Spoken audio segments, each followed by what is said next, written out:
We're right on time. Hi everyone, thank you for joining us today. My name is Catherine Jenkins. I am a Community Involvement Coordinator with the Environmental Protection Agency based out of Denver in Region 8. We are here today to share some more information about the EPA removal action, which will begin on April 16th. I will provide a quick overview of the speakers today and then provide introductions. First, we will have Fremont County Coroner, Randy Keller, and then we will have Fremont County Commissioner, Kevin Grantham, and then we will have EPA Federal On-Scene Coordinator, Valer BV. After Valer provides his update, we will then open up for questions, and then we ask that you only ask one question so that we can fit into the time frame for today. And then we will not be providing any interviews during the demolition so that our crews and staff can focus on the removal action and the health and safety of the workers in the surrounding community. We thank you for understanding and for being here today. I will now pass it off to the Fremont County Coroner.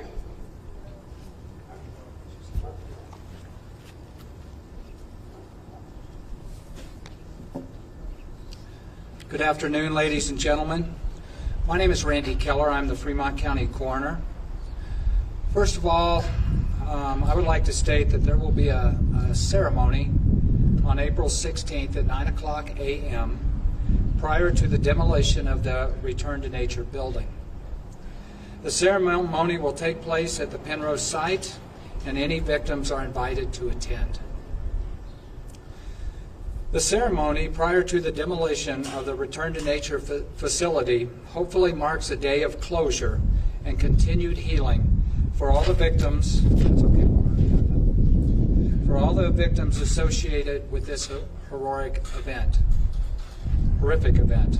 The ceremony is not and will not be a place of protest. We ask everyone in attendance to please have respect for the families and give them the peace and time they need for closure and grieving. The only update I may give today is what we have at this time, and we have got 18 individuals that are not yet identified. And I have moved forward with the DNA process on those remaining individuals. My goal is to identify every loved one from this facility. This process will still take months, and we ask that everyone please be patient. If a family member is needed for DNA, for a DNA sample, you will be contacted. There is no need for anyone to contact us for DNA samples at this time. Our continued hope is to assist families in as many ways as possible with closure and to provide them with the assistance they need to take care of their loved ones. Please know that my office will continue to be available for as long as it takes to assist and fully resolve any and all issues associated with this case. In order to protect the integrity of this case, the court has issued a gag order, and I am unable to answer any questions at this time. Last but not least, I would like to take the time to thank all of the state coroners and personnel that showed up to help us with the Return to Nature case. And specifically, I would like to thank my staff and my Fremont County Chief Deputy Coroner, Laura Allen, for everything she has done for this office also. They have been a tremendous integral part of everything that has been involved with this case and kept our office moving forward as it should. And I believe everything up to this point has been done professionally for the families involved. Thank you very much.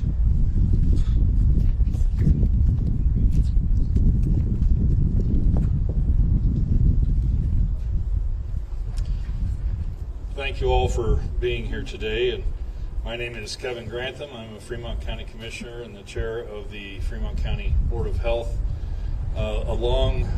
Including myself, along with my colleagues, Dwayne McFall and Debbie Bell, Fremont County Commissioners, on behalf of them and on behalf of our community, I want to express our deepest gratitude to the Environmental Protection Agency, the Colorado Bureau of Investigation, local law enforcement, and all of the other public and private agencies who rapidly activated their services in response to this horrific situation uncovered at the Return to Nature facility last October. There are too many to mention, but they know who they are, and we are eternally grateful for their contributions. However, I'd be remiss in not at least mentioning 3 of these partners who deserve a special shout out, including the State of Colorado Division of Homeland Security and Emergency Management, the State of Colorado Emergency Operations Center, and the El Paso County Coroner's Office. Their professional expertise, care, and diligence were instrumental in ensuring not only a thorough investigation, but also in safeguarding public health by quickly identifying and mitigating potential environmental hazards. Thanks to their coordinated efforts, we were able to contain this crisis and provide our citizens with peace of mind in regarding the safety of our air, water, and surroundings. While we cannot undo the unimaginable tragedy that occurred, the seamless collaboration between all of these agencies is a testament to their unwavering commitment to protect our community. We are forever indebted for their service during this devastating event that shook our community to its core. We also want to express extreme gratitude, of course, to Otero County, the Otero County Landfill, which has also stepped up to play an important role in bringing closure by agreeing to accept the building materials from the upcoming building demolition. Most importantly, we recognize the incredibly difficult circumstances our families and indeed our entire community has endured during this trying time. Our hearts go out to all of those affected. This time I would turn it over to the EPA on-scene coordinator, Valer BV.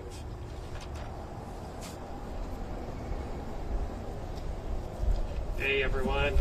I would just like to reiterate, my name is Valer BV, and I'm sorry, I do talk a lot with my hands. That's just my approach.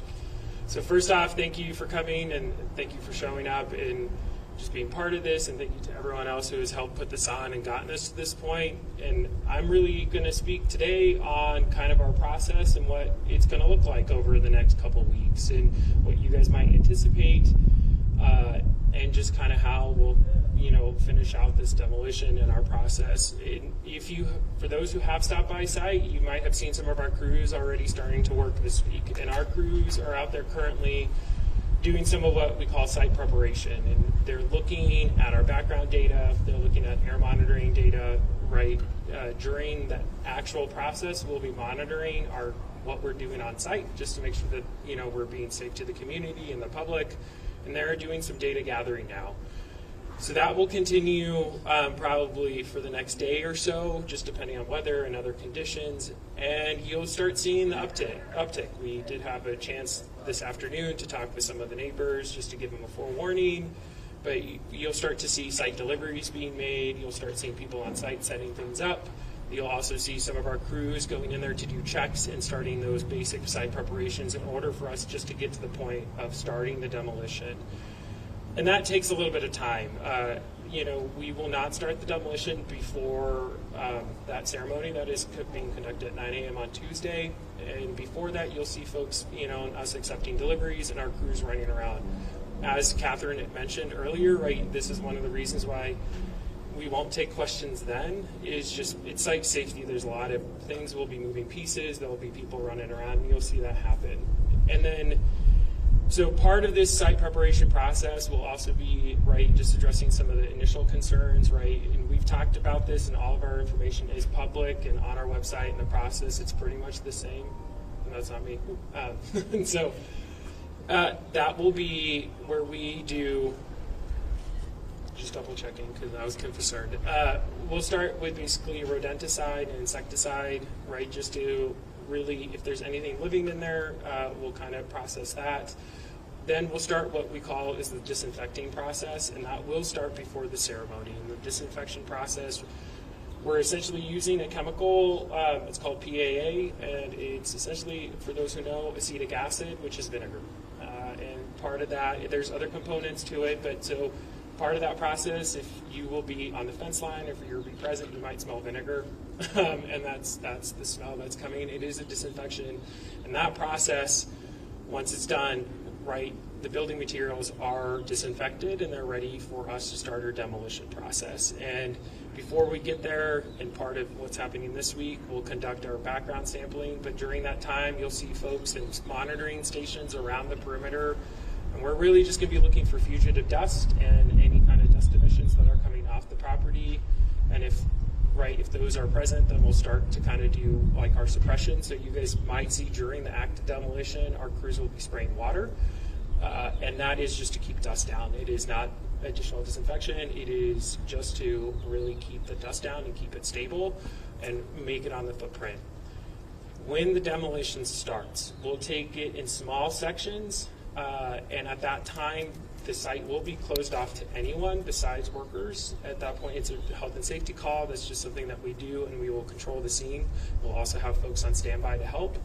The perimeter, folks are allowed to be there.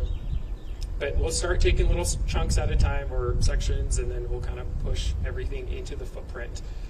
And that should take us a bit of time. That'll probably take us a couple days, and if needed, we'll add some of that water just for dust suppression, and you'll see us loading it into trucks. And trucks are just going to be those long haul trucks that you see. It's very similar to what we do for asbestos demolition and removals, but not quite to the same degree. They'll go into trucks that are lined, and once the truck is full up to a certain point, we'll actually wrap it and seal it off, and then it will also have another cover that goes onto it, and then it will be transported to the landfill. And at that point, there really is no environmental hazard, there is no public health hazard, and nothing else specifically after the disinfection has taken place, and so has all of the sealing and the preparation of the materials before they go off site. We're hoping this lasts for about 10 days is what we're giving ourselves. It's always weather dependent and some other logistical things. But we should be off site probably within that 10-day time frame. When we leave, right, what will the site look like? We will take all of the building material, including the foundation. So we'll scrape all of that up, and then once the foundation is removed, we will do a surface level scrape across the property. And when I'm saying across the property, I truly just mean within the footprint that we've been working. We're not going to dig up the curbs or the pavement, but we are going to do right within kind of that vicinity. We'll take several inches down just to get down to clean native soils. And once EPA has completed their role within the action, we will turn it back over to either the county or back to the property owner. Yeah. Sounds good. And I'll bring Catherine back up for questions. Thank you, everybody. We can take questions now. Are there any questions? Yes. Are there any plans laid out for what's going to happen to the property after the demolition? Sure, so I can pass this off to the Fremont County Commissioner. The question is, what is the future of the property once the demolition is complete? Thank you for that question. We, at this point, it's really unknown because the Fremont County still does not have possession of that property. It is still in the original owner's name, and so the disposition of that site still is up in the air. And I know there are some folks that are talking about certain uses for that property, whether it be a memorial of some sort, a park, or even just going back into some level of private use after the fact. All of that is still up in the air, and so we won't know for, I would imagine, some time. We know that currently at least had the deed before giving it to the Halvers and put a lien on the property, given some unpaid taxes. And, I'm curious if the EPA, due to the demolition costs, whether they know what those might be in a slight case or not, will also put a lien on that property afterwards. I can speak to that. Will you repeat the question? So it sounds like you're asking about our cost recovery and enforcement kind of post removal. So for those who don't know, this action is being done under our Superfund authorities or circle actions. And so there is a cost recovery and enforcement case. And honestly, we have been called in to assist the county and the state in order to take this action. I don't actually do the enforcement or the cost recovery piece, and we do have a team of attorneys and folks that will look at that, and they'll do the evaluation per the law, right, to make sure if it's a viable candidate and everything else. And it just depends on where it goes. I don't know what their plan is and what that enforcement action will actually look like. So, Yep. Is there a plan in place from the EPA standpoint or any official standpoint that are going to be out there during the demo process for managing the presence of families that might be there that, are tied to this case? If there's potentially, crowds, so to speak, is there a management plan for how to handle that if there are crowds? Sure. So just a quick summary of the question. The question is there any crowd management or enforcement for families during the demolition process? And do you want to speak again about the ceremony, or I can give an update about the ceremony? yes. Okay. So, like the coroner said earlier, they'll be hosting a ceremony for families only on the morning of Tuesday, April 16th, and that will be a sectioned off area. For everybody else who is in the vicinity, we just ask that you be respectful and stay behind the fence and stay behind the property line so that the work can continue. But there will be no enforcement beyond that and beyond staying off the main county roads. Yeah, so in regards to the ceremony on the 16th at 9 o'clock in the morning, the front area of the frontage road is going to be cordoned off for families to come in. There will be a tent available for the families to get under with some seating. It'll be a relatively short ceremony. Following the ceremony, we're going to ask everybody to, of course, exit that scene area outside of the fence. Hopefully this gives family members and our press folks kind of what they need to where we can allow the EPA to move forward with the demolition of the property without being inhibited with a lot of people out there. But of course the entire property at this time is fenced off on all four sides, so there won't be anybody allowed anywhere beyond that fence towards the property. So other than that, during the ceremony, of course, we'll have things fenced off, and we will have a law enforcement presence out there as well. Can you share at all what the main things are that are going to happen during said ceremony? There's going to be a couple of us individuals speak. We'll probably have a pastor get up and say a few words also. Again, it's just a relatively short ceremony to help families with closure. Yes, sir. Thank you guys for facilitating this. So you mentioned there's 18 remaining bodies that need to be identified. Excuse me. And also that people should not worry about contacting you guys about DNA samples. Is there any chance that you can elaborate on that? Because I know some people feel that they might have a loved one that was kind of mixed up in all of this. And is there anything that you can say that would put them at ease? Is there a process that you guys have kind of narrowed your search to identify these bodies? Yes, in regards to what I stated earlier, that we do not need to have family members contacting us for DNA samples. That process will allow us to, with the DNA process we're moving forward, to give us the appropriate families to contact. So I think everybody should just kind of, if they can, as much as they can, please put your mind at ease, and if we need to contact you, we will. But there is no need for you to be contacting us with DNA samples at this time. Thank you. And then is there any, health risks as we're removing some of the building materials to people that live, nearby that could potentially affect them? Sure. So the question is there any health impacts or concerns during the demolition process? And I'll let Valeri speak to this, but this is also mainly a Fremont County Health Department question. Yeah, so I'll speak to kind of the process. And essentially, no, there isn't really a risk.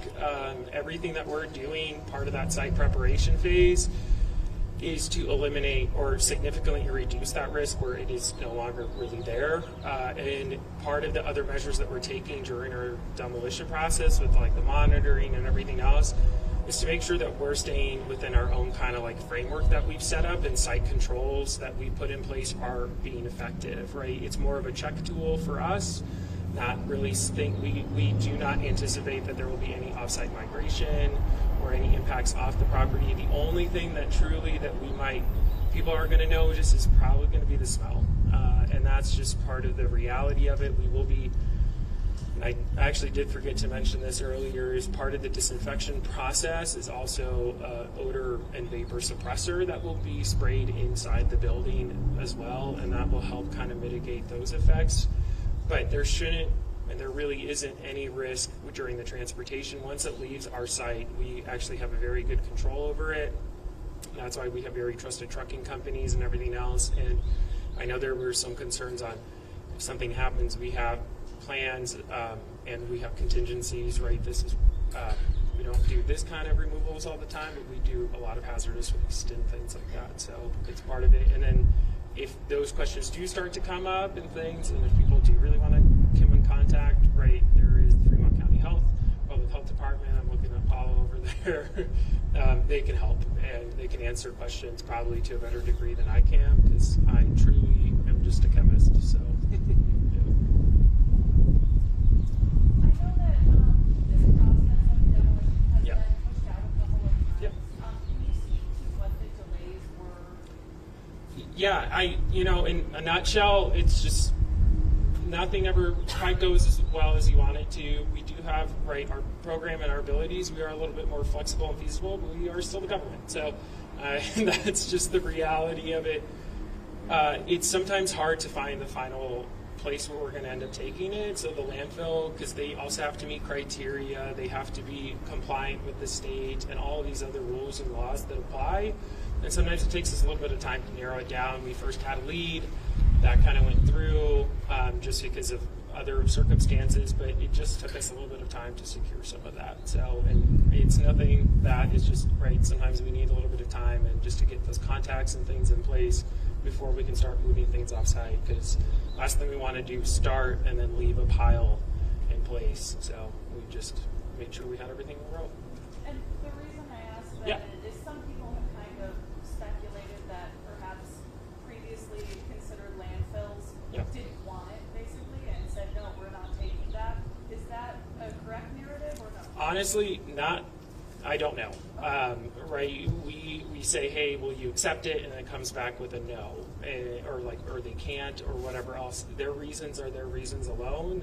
I would say if you told the landfills, I would ask them, let them speak on it, or because we like to ask, but we also don't make a decision. I can't force building materials or waste like this onto anyone, so they have to agree to it. Do you have an estimated cost for this entire cleanup and demolition? I thought I saw a press release back in December that Governor Polis sent $200,000 to help that, and also can you spell your name? So we have flyers. My full name's on there, contacts, so we'll get you that. Don't worry about it because it's not easy. So part of our administrative process when we do these things under our actions and everything else is we produce an administrative record, which should be available. Should be made available public. Yeah, it will be public, and part of that will also have our costs incorporated into it. Those costs only really show our direct costs at the moment. And right now, I believe they are sitting at, I don't want to be held, I actually don't know the number, but I do know it's above the $200,000 threshold. I just don't remember it, so I don't want to give you the wrong answer, but it will be made available. So, yeah. And if you guys haven't used our response website before, or you haven't seen that yet, it is a QR code on our flyer. You can scan that, and we do push everything public onto that platform. And part of that administrative process, when we publish the administrative record, it will be posted there. So, in all of those documents and things are there. Oh, yeah. Yeah, the administrative record is essentially our decision document and file composition of everything that we did in order to come to the conclusion that an EPA or federal action was warranted on the property. So it has all of our evidence and things of that led us to this point. And so there's an action memorandum, which documents kind of high stuff, and then there's attachments to it that kind of show what we might have saw on the property or the request that was made from local and state officials. How is that updated? Daily or weekly? The website? At the moment, it's being updated just as we've had significant progress. We pushed the fact sheet public this morning, and as we're doing the removal, honestly, it's not going to be as exciting. And that's a good thing. So it'll probably just have some periodic updates. With a 10-day time frame, I don't anticipate there's going to be many. But once we're done, we will also update it and everything else. And as our administrative record becomes public, that will also be posted on there as well. Great. I know the question was previously asked whether or not you're going to put a lien put on the property, and regardless of who's going to pay for it in the end, how much is this process costing right now? I think Valeri already answered that question, that he can't speak to that at this time. Okay, thank you. Yeah, we'll take one more question. Thank you. Just from our given what we've heard about, the building previously, the state it was found in, of kind of being a biohazard on the inside, of the coroner's words, at least from the initial crime scene. To what way can you speak about, how the building currently stands? Because you're obviously taking a certain number of measures to kind of prevent the demolition of kind of what inside the buildings, kind of looks like at this point. I know you said smell is going to be kind of an inevitable thing, but just with families being there, I'm sure that's kind of something that they might be curious about. Sure. So I get the summary of the question is what is the state of the building currently, and what's being done to protect the demolition process? Did I capture that correctly? Yeah, just kind of what status is the building currently in, where you guys, obviously, with some of the work you've done, checking it out inside, where it kind of helped you determine that it needed to be knocked down. But I guess at this point, what is the inside of the building? Sure. Do you want to speak about the... Yeah. So I'm not going to speak too many details on actually what's inside the building. That will be in the administrative record, though. So that is part of the documentation on our behalf and things that we've done.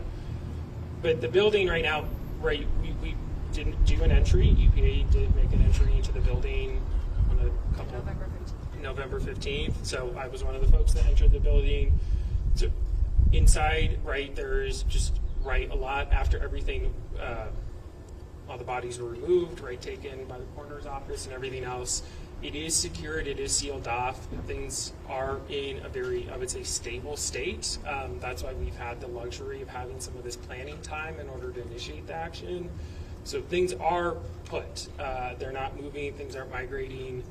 And really, at this point, we're taking the whole building just because there's no way for us to segregate what we deem to be a pollutant or contaminant or hazardous substance from the building materials itself. And so this is the most cost-effective and efficient method.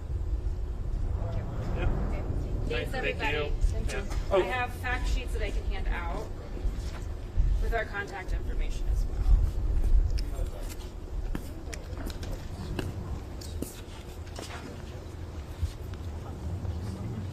The post office will stay open. They will, yes.